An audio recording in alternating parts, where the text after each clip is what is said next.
নমস্কার বন্ধুরা, আমার খাই খাই বাই চ্যানেলে সবাইকে স্বাগত জানাই। আজকে আমি খুব পুষ্টিকর একটা ডাল নিয়ে এসেছি। ডালের রেসিপি খুব পুষ্টিকর, বাচ্চাদের জন্য তো খুবই উপকারী, বড়রাও খেতে পারে, যারা ডায়েট করছো তারাও খুবই খেতে পারো। খুব ভালো লাগে এই ডালটা খেতে। আজকে আমি ডাল মাখানি বানাচ্ছি। তো আমি 1/4 কাপ করে সব ডাল নিয়ে নিয়েছি, 5 রকমের। মুগ ডাল, মুসুর ডাল, আর অড়হর ডাল, বিউলির ডাল আর সবুজ মুগ। আমি রাত্রেবেলা ভিজাতে ভুলে গেছিলাম, তার জন্য আমি 1 ঘন্টা ধরে ভিজিয়ে রেখে দিয়েছিলাম। তোমরা আগের দিন রাত্রেবেলা ভিজিয়ে রেখো, তাহলে খুব ভালো হয়, ডালটা খুব ভালো মতো সেদ্ধ হয়। আর সবুজ মুগটা যেহেতু একটুখানি শক্ত ধরনের হয়, তো একটু ভিজতে টাইম লাগে। তো আমি 1 ঘন্টা ডাল ভেজা হয়ে যাওয়ার পরে জলটা ছেঁকে নিয়ে তারপরে আমি কড়াইতে ডালগুলো নিয়ে নিলাম। তার সাথে পরিমাণ মতো লবণ, 1 চামচের মতো ঘি দিলাম, আর একটা কাঁচা লঙ্কা ফাটিয়ে দিয়েছি। আর দিলাম হচ্ছে একটুখানি 1 ইঞ্চির মতন আদা কুচি। এই আদা কুচিটা একবারে যখন ডালের সাথে, তখনই তোমরা এটাকে যখন ডালটা সেদ্ধ করবে তখনই দিয়ে দেবে, খুব ভালো লাগবে খেতে। তারপরে ডালটাকে আমি 6 থেকে 7টা সিটি দিয়ে আমাকে নিতে হয়েছে, যেহেতু ডালটা আমি যাইনি, তো 6 থেকে 7টা সিটি দিতে হয়েছে। তারপরে আমি ডালটাকে সেদ্ধ করে রেখে দিলাম। তারপরে আমি 1 চামচ বাটার নিয়েছি। বাটারে এই ডালটা করো, খুব ভালো লাগবে খেতে।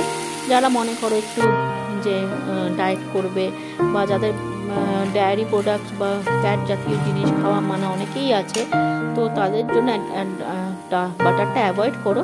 তোমরা তেলেও করতে পারো, সর্ষের তেলে। তারপরে বাটারের মধ্যে আমি দিয়ে দিলাম 1 চামচের মতো গোটা সাদা জিরে। যখন জিরেটা একটু ফাটতে শুরু করবে, তখন গন্ধ বেরোবে ভাজা জিরের, তখনই সেই সময় ফোড়নে গন্ধটা বেরোলে আমি কাসুরি মেথিটা দিয়ে দেবো 1 চামচের মতো। কাসুরি মেথিটা সবসময় তোমরা গ্যাসটাকে লোয়ে রেখে দেবে, না হলে কাসুরি মেথিটা ফুটে গিয়ে আরও তেতো লাগবে। তারপরে কিছুক্ষণ কাসুরি মেথিটা একটু ভাজা হয়ে যাওয়ার পরে 2টো টমেটোকে আমি পেস্ট বানিয়ে নিয়েছি, পিউরির মতন বানিয়ে নিয়েছিলাম। সেটা দিয়ে বেশ কিছুক্ষণ একটু নাড়াচাড়া করে নিয়েছি। করার পরে ওর মধ্যে আমি অল্প পরিমাণে 1/2 টিস্পুন করে একটু হলুদ দিলাম, আর 1/2 টিস্পুনের মতন দিলাম হচ্ছে এই কাশ্মীরি লঙ্কার গুঁড়ো দিয়ে খুব ভালো মতন আমি এটাকে একটু নাড়াচাড়া করে নিয়ে বেশ অনেকক্ষণ ধরে মশলাটাকে একটু ভাজা করে নেবো, মানে যাতে মশলার গা থেকে যতক্ষণ না তেল বেরোয়। তারপরে সেদ্ধ করা ডালটা দিয়ে দিলাম। সেদ্ধ করা ডাল দিয়ে খুব ভালো মতন মিশিয়ে নিয়ে পরিমাণ মতন জল দিয়ে উপর থেকে একটু কাঁচা লঙ্কা কুচি দিয়ে দিলাম। আবার একটু খুব ভালো মতন একটু নাড়াচাড়া করে নেব। এই ডালটা খুব ভালো লাগে খেতে, রুটি, তারপরে পরোটা বা ভাতের সাথে তো খুবই ভালো লাগে, খুব ভালো লাগবে খেতে। এই ডালটা বানিয়ে দেখো, খুব পুষ্টিকর। যেহেতু এটাতে কোনো আমিষের জিনিস পড়েনি, শুধু মুসুর ডালটাই আছে, তো মুসুর ডালটা বদলে তোমরা অন্য যে কোনো ডাল তোমাদের পছন্দ মতন 5 রকমের ডাল নিয়ে নিতে পারো। এর মধ্যে তোমরা রাজমাও অ্যাড করতে পারো, খুব ভালো লাগবে। দেখো আমার মোটামুটি ডালটা ঘন হয়ে এসছে। একটু নুন আর মিষ্টিটা চেক করে নিয়ে উপর থেকে একটু ধনেপাতা কুচি দিয়ে তার ধনেপাতা কুচিটা দেওয়াতে ডালটা একটা অন্য মাত্রায় লাগবে, খুব ভালো লাগবে। এটা নিরামিষের দিনে অনায়াসে করা যায়।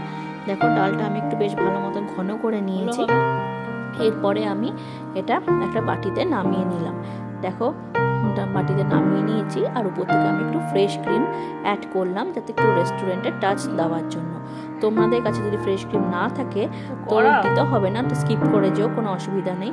আর যদি দিতে চাও তাহলে ঘরে যদি তোমাদের দুধ থাকে, দুধটাকে বেশ গরম করে জাল দিয়ে একটুখানি ঠান্ডা হলে পরে উপর থেকে যে মাঠাটা থাকে ওটা ছড়িয়ে দিলেও রেডি হয়ে যাবে। কেমন লাগলো আমাকে অবশ্যই কমেন্টসে জানাও।